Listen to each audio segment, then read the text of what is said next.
새색 씨이신데 결혼식 때보다 더 긴장하시는 것 같네요. 네, 결혼식 하나도 긴장 안 했는데. 사랑의 힘으로. 그건 아니요.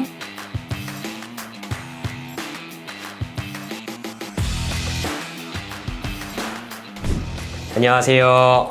여러 간들에 대해 간드러지게 알려드리는 간들입니다. 네, 안녕하세요. 저는 서울대병원 장기이식센터에서 간이식 코디네이터로 일하고 있는 김주희라고 합니다. 한번 출연해 주셨죠? 네. 근데도 긴장을 아직도 해요. 1년 만이어가지고. 손이 막 부르부르 떨고. 결혼식 때보다 더 긴장하시는 것 같네요. 네, 결혼식 하나도 긴장 안 했는데. 김옥경 코디네이터 분과 같이 나오셔서 간이식 수술 전에 어떻게 진행되는지에 대해서 설명을 해주셨는데요. 이번 시간에는 간이식을 성공적으로 마친 이후에 생활, 관리에 대해서 설명을 좀 해주셨으면 좋겠어요. 네. 간이식하고 나서 일상생활은 언제부터 가능한가요? 뭐 이렇게 질문하시는 분들이 계시거든요. 네, 보통은 직장 생활이나 학교 생활 등의 일상 생활은 면역 억제제를 세게 쓰는 기간은 좀 주의하면서 적어도 3에서 6개월 이후에 교수님과 상의하에 다시 일상 생활로 시작하라고 말씀드립니다. 초반에는 좀 강하게 쓰다가 점차 시간이 되고 지나고 안정화되면서 면역 억제제를 좀씩 감량하게 되잖아요. 거기에 맞춰서 설명을 그렇게 해주고 계시군요. 네네. 뭐 특별히 일상생활을 하는 데 있어서 주의해야 할 점이라든지 그런 게 있을까요? 이식 환자들은 면역 억제제라는 약을 평생 먹게 될 거기 때문에 항상 감염에 주의하라 말씀드립니다. 손 씻기 당연히 열심히 해야 되겠고, 이식 초반에는 사람도 좀 덜 만나고 음식도 가려 먹어야 되기 때문에 그런 것들에 대해서 주의를 드리고 있습니다. 손은 어떻게 잘 씻으면 돼요? 손은 자주 자, 규칙적으로 면역 억제제를 복용해야 되고 뭐 이러다 보니까, 그리고 감염에 좀 주의하라 이렇게 말씀을 해주시니까 해외여행 같은 거 가도 되냐라고 질문하시는 분들이 있는데 네. 어떤가요? 요즘에는 코로나라는 그쵸. 이제 문제 때문에 해외여행에 대한 질문은 많이 줄긴 했지만 이제 해외여행은 당연히 가능하다고 말씀을 드립니다. 혹시 응급 상황에 대비해서 뭐 영어로 된 진단서를 가져가야 될 수도 있고 영어로 된 처방전을 가져가야 될 수도 있고 여행지에 따라서 필요한 예방 접종이 있을 수 그쵸. 있기 때문에 네. 여행의 계획을 세울 때부터 이제 미리 교수님과 상의하고 준비하고 계획적으로 여행을 떠나시라 말씀드립니다. 외래를 워낙에 초반에 자주 다니시고 그 이후에도 규칙적으로 다니시게 되는데 건강검진, 내시경 이런 걸 해야 되나요? 라고 질문하시는 분들도 계세요. 이식을 하면 면역 억제제라는 약을 또 계속 먹일 그쵸. 거기 때문에 어떤 질병이든 취약할 수 있어서 나라에서 권장하는 건강검진이나 아니면 직장인 검진 이런 것들은 빼먹지 말고 이외로 꼭 하라고 말씀드립니다. 건강검진은 또 다른 또 암이나 이런 거를 확인하기 위해서라도 꼭 시행을 해야 되겠군요. 네, 맞습니다. 조깅이나 산책 혹은 그보다 좀 극심한 운동 같은 건 언제 할 수 있다라고 설명을 하고 계실까요?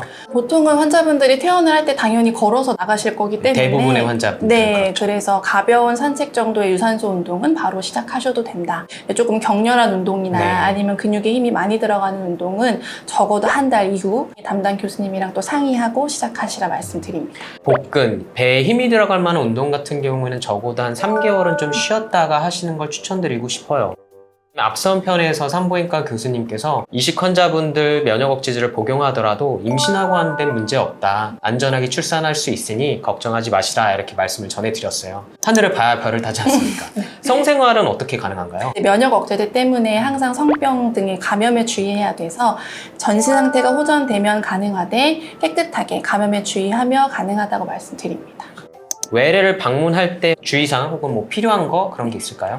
환자분들이 외래 오실 때에는 항상 체열 검사 등의 여러 가지 검사가 있을 거고 네. 검사하시고 나서 교수님을 만나고 집에 가시는 이제 그런 일정이실 텐데요. 항상 체열 검사에는 면역 억제제의 농도를 보는 검사가 포함되어 있기 때문에 면역 억제제를 먹기 전에 와서 피를 뽑아라 이렇게 말씀을 드리는데 이제 환자분들이 병원에 오시니까 약을 처방 바로 받을 수 있겠지라는 착각 때문에 면역 억제제를 먹어야 됨에도 불구하고 안 가지고 오시는 네. 경우가 더러 발생합니다. 네. 아침 면역 억제제를 먹는 시간은 항상 정해져 있을 거기 때문에 그 시간 전에 와서 피를 뽑고 시간이 되면 면역 억제제를 복용해야 하니 항상 아침 약은 들고 오세요. 이렇게 말씀드립니다.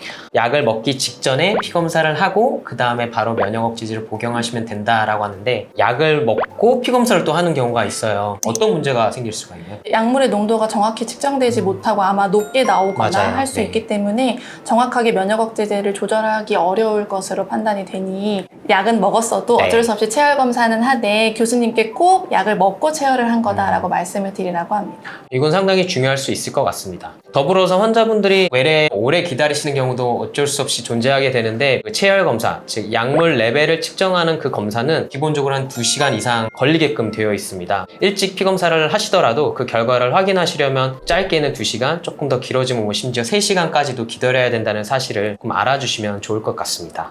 퇴원할 때 챙겨야 되는 준비물 뭐 그런 것도 있나요? 환자분들이 병원에 입원해 계신 동안에는 간호사님들이 매일 뭐 혈압도 재주고 그쵸. 뭐 당도 재주고 이제 열도 재고할 텐데 집에 가셔도 그런 기본적인 건강 관리는 조금 하시는 게 아무래도 회복하는 데 도움이 되겠다 말씀을 드려서 체중계나 체온계나 혈압계나 혈당계 정도 본인의 건강 상태를 기본적으로 측정할 수 있는 그런 의료물품은 준비해서 가시면 좋겠다 이제 권고드립니다.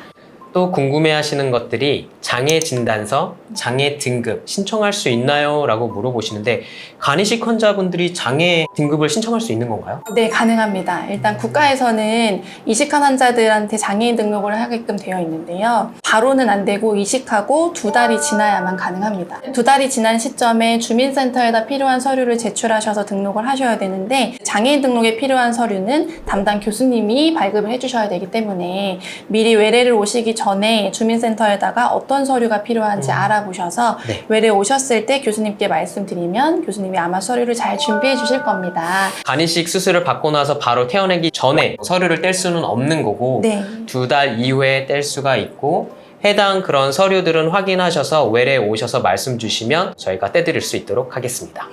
퇴원 전에 받게 되는 뭐 이러한 교육 같은 게 따로 존재를 하나요? 어떻게 진행이 되나요? 저희가 이식 전의 상황부터 수술 후 관리의 상황까지 사실 처음부터 교육은 해드리지만 수술하고 나면 당연히 기억을 잘 못하실 수 그쵸. 있어요. 그래서 퇴원 후에 이제 가장 중요하게 생각해야 하는 뭐 약물 관리나 네. 식이 관리 아니면 일상생활 관리에 대해서 퇴원 전에 약사님, 영양사님 그리고 저희 코디네이터를 통해서 교육을 받고 퇴원하실 수 있어요.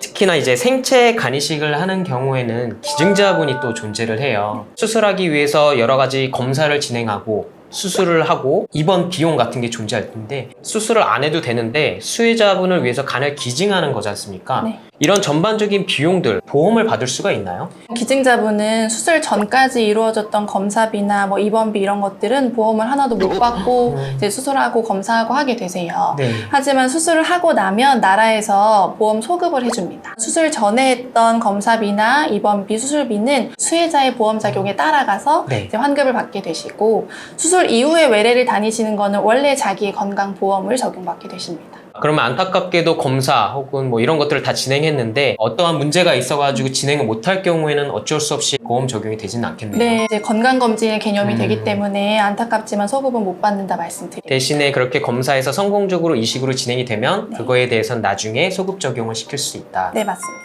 이렇게 비용도 비용이지만 기증자분은 얼마나 외래를 자주 오게 되나요? 기증자분도 큰 수술을 받으신 거기 때문에 간 기능이 다 돌아올 때까지는 추적 관찰을 하시라 말씀을 드리고 보통은 수술 후 1주째, 1개월째, 4개월째, 1년째 정도 1년에 3-4번 정도 외래를 방문하시게 될 거다 이제 말씀을 드리고요. 상태 변화에 따라 조금 조절은 가능하겠고요. 1년이 지난 이후는 어떻게 되나요? 안 다녀도 되나요? 1년이 지나면 저희 병원까지 와서 뭐 CT 같은 그런 큰 검사를 할 필요는 없겠지만 건강관리를 위해서 1년에 한 번 정도는 직장인 검진이나 공단 검진 같은 걸 빼먹지 말고 해서 간 기능 보는 검사 같은 걸 잘 챙겨 하시라 말씀드립니다. 기증자분도 1년이 지나더라도 1년, 늦어도 2년에 한 번 정도는 정신건강의학과 상담을 포함한 여러 가지 내시경 검사, 검진들 꼭 시행을 하시기를 권유드립니다.